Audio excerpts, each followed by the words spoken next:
이제 환자분의 어떤 기능코 성형에 대한 이제 선택에 대한 이야기가 나온 김에 자연스럽게 환자분 입장에서 기능코 성형을 했을 때 기능적으로나 아니면 미용적으로 얻을 수 있는 그런 거 외에 이제 약간 금전적으로 어떤 혜택이라고 해야 될까요? 이런 거를 얻을 수 있을지에 대해서 한번 또 간단하게 말씀을 드려보도록 하겠습니다. 사실은 이 기능코가 이렇게 좀 알려지게 된 이유 중에 하나는 아무래도 이제 실비보험 적용을 받을 수 있다는 점이 많이 좀 역할을 했을 것 같아요. 네, 그래서 그렇죠. 네, 환자분들이 이제 기능코 성형을 함에 있어서 이제 실비보험에 가입하신 분들은 기능코 수술한 부분에 대해서는 돈을 일정 정도 이제 환급받을 수 있는 걸로 알고 있는데, 그러면 이제 환자분 입장에서 이 기능코 성형을 통해서 환급을 받거나 하려면 어떤 절차를 밟아야 되는지 먼저 말씀을 좀 간단하게 해주시겠어요? 일반적으로 기능코 수술을 할 때는 질병 치료의 목적이기 때문에 진단이 선행이 돼야 되는데요. 이비인후과나 성형외과 병원에서 이제 가장 중요한 건 CT 소견인데요. CT 소견에서 비밸브 협착이랑 비중격 만곡 그리고 비후성 비염 이 세 가지가 해당되는지 확인해 보시고요.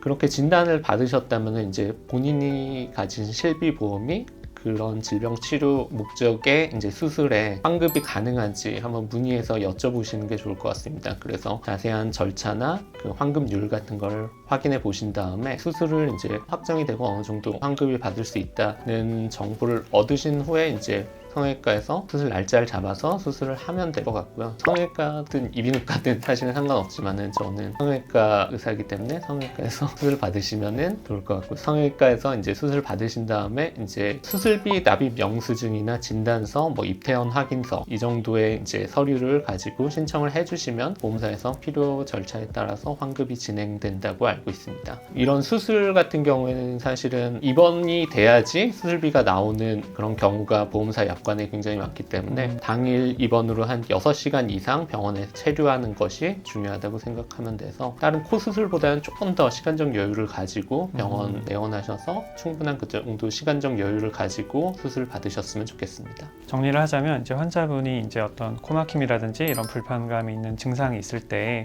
병원에서 이제 CT나 내시경도 하더라고요. 그런 걸로 이제 진단을 받으시고 수술을 하기로 마음을 먹으셨으면 갖고 있는 실비에 이제 보험사에 연락을 하셔서 환급이나 지원이 가능한지를 문의해 보시고, 그리고 수술을 받으실 때는 이제 보통 입원 6시간 정도의 어떤 시간을 좀 확보를 해 두시고 수술을 받으시고, 수술을 받고 난 후에는 이제 병원에서 서류를 발급받아서 이제 필요한 서류를 보험사에 제출하시면 된다는 그런 이제 말씀이시고요.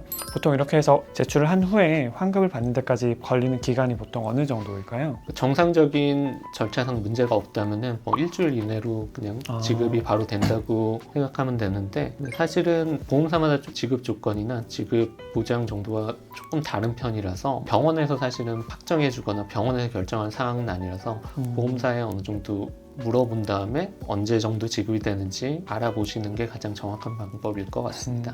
그러면은 병원 입장에서는 이렇게 기능코 성형을 하면은 사실 미용 포션에 해당하는 부분은 되게 이제 가격이 낮게 책정되는 걸로 알고 있거든요. 그렇게 이제 수술을 하게 되는 이유를 궁금해 하시는 분들도 있을 것 같아요. 그죠. 성형외과에서 기능코 성형을 하는 어떻게 보면 이유라고 생각하면 될 것 같은데, 사실은 코 성형에 대해서 예전보다는 훨씬 더 광범위한 수요가 좀 많아졌고요. 수술하시다 보면 이전에 비염 수술을 하고 온 친구들이 비중격이 없는 경우 수술하기 굉장히 난감할 때가 많은 것 같고, 많은 걸 좀 느껴보셨을 것 같고 저도 좀 느끼고 있어서, 이런 기능코 성형을 할 거면은 미용적인 개선을 위해서 생각을 하고 있다면은 같이 하는 게 어떻게 보면은 가장 좋은 선택일 것 같고요. 사실은 비용적인 측면에서도 그때 수술해서 실비 보장을 받는다 그래도 그때 그 정도의 비용을 내고, 그 다음에 또 미용코 수술을 위해서 또 수술 비용을 내면 환자 입장에서도 굉장히 이중 부담이 되는 거지만은, 병원에서는 어떻게 보면 그냥 한 수술로 합쳐서 할 수 있기 때문에, 예전에 미용코 포션을 굉장히 높게 책정을 해서 두 수술을 합쳐서 둘 다 합친 거만큼의 가격은 안 되지만은 비등비등하게 많이 받았는데요. 사실은 코 수술을 열고 비중격을 채취하고 하는 거 자체는 어떻게 보면 공통적인 부분이 굉장히 많기 때문에 미용코에 대한 그 추가적인 수술비는 제가 생각했을 때는 그렇게 많이 받지 않아도 괜찮을 거고, 저는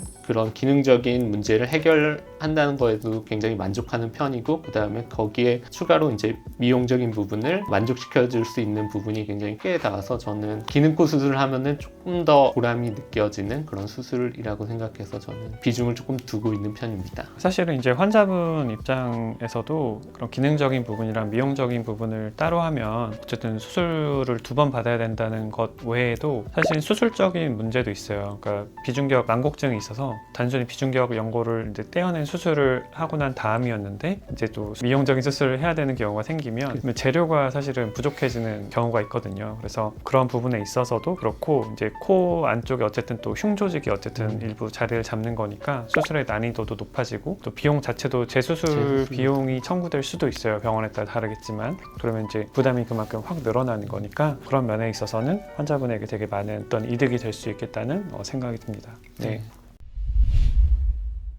오늘 이렇게 기능코 성형에 대해서 같이 이야기를 나눠봤는데요. 네, 마지막으로 좀 하고 싶으신 말씀이 있으시면.